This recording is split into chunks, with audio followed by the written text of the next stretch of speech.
Hoje nós vamos resolver a questão de número 39 da prova de matemática do IFMA 2016, forma integrada, ok?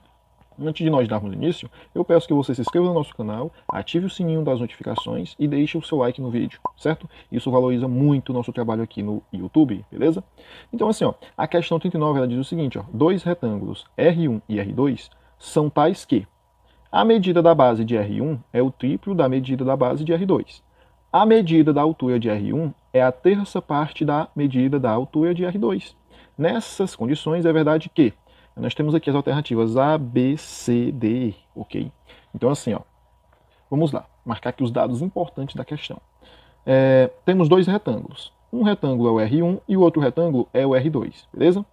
Aí olha só, como nós estamos falando de retângulo e a gente já leu essas informações aqui, nós vamos fazer aqui desenhos de dois retângulos, beleza? Vou fazer aqui o retângulo R1 aqui, né? Retângulo R1, opa, tá certo aqui. Lembrando que é só para ilustrar, viu? As medidas aqui não são em escala real, beleza? Então é só para ilustrar, para que você entenda melhor as coisas. Esse aqui eu vou chamar ele de R1 e esse aqui, adivinha? Isso mesmo, R2. Tenho aqui o retângulo 1 e o retângulo 2, o R1 e o R2. Aí olha só o que essas informações aqui que a gente leu nos dizem. A medida da base de R1, ou seja, essa medida aqui, ó, é o triplo da medida da base de R2. Então olha só, a base de R2 é essa. Então eu vou dizer que essa base aqui dele vale x, né? Mede x. Aí olha só, a medida da base de R1 é o triplo da medida da base de R2. Aliás, é o triplo da medida da base de R2, isso mesmo, né?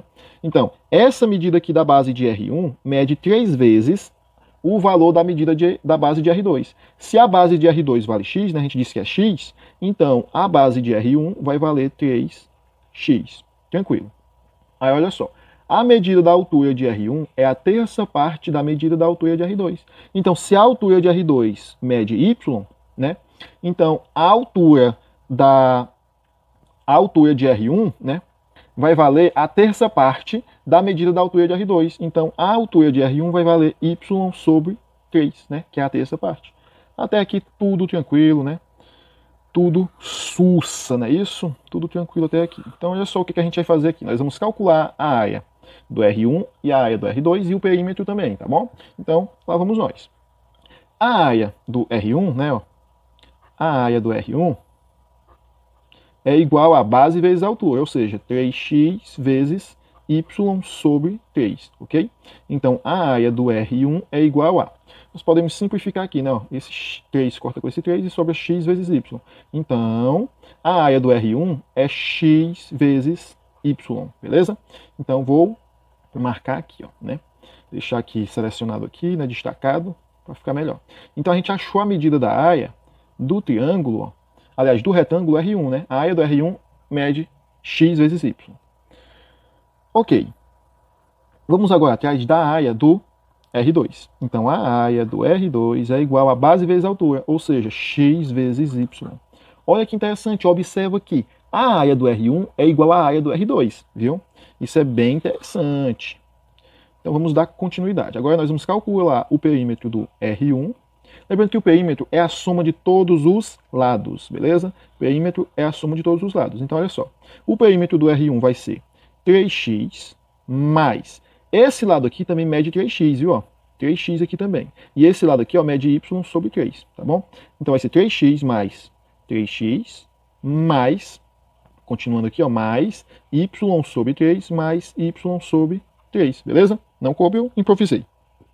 Então, o perímetro, né, ó, do R1 vai ser igual a 3x mais 3x, vai ser 6x, mais, aí nós temos aqui, ó, uma soma de frações com denominadores iguais. Repetimos o denominador, né?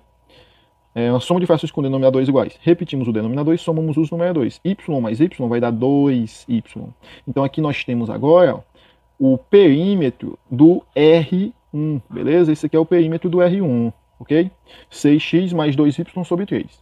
Agora nós vamos calcular aqui agora, ó, o perímetro do R2. Então o perímetro do R2 é igual à soma de todos os lados, né? Então aqui, ó, mede x e esse lado aqui mede y. Então, como um perímetro é a soma de todos os lados, então vai ficar x mais y mais y. Então, o perímetro do R2 é igual a x mais x vai dar 2x, mais y vai dar 2y. Então, a gente acabou de achar aqui também, ó, o perímetro do R 2, não é isso? A gente acabou de encontrar aqui. Tranquilo, né? Temos aqui a área do R2 e o perímetro dele. Temos aqui a área do R1 e também o perímetro dele. Então agora a gente vai ler as alternativas. Ó. A alternativa A está dizendo o seguinte, ó, a medida da área de R1 é igual à medida da área de R2. Gente, é verdade isso aqui. Ó. A medida da área do R1 deu x vezes y, né? Que é igual à medida da área do R2, que também deu x vezes y, beleza? Então, a nossa alternativa aqui correta, ó, é a letra A. Ela é a nossa alternativa correta. Só vou ler as outras alternativas, né, para você ver que não faz sentido as outras.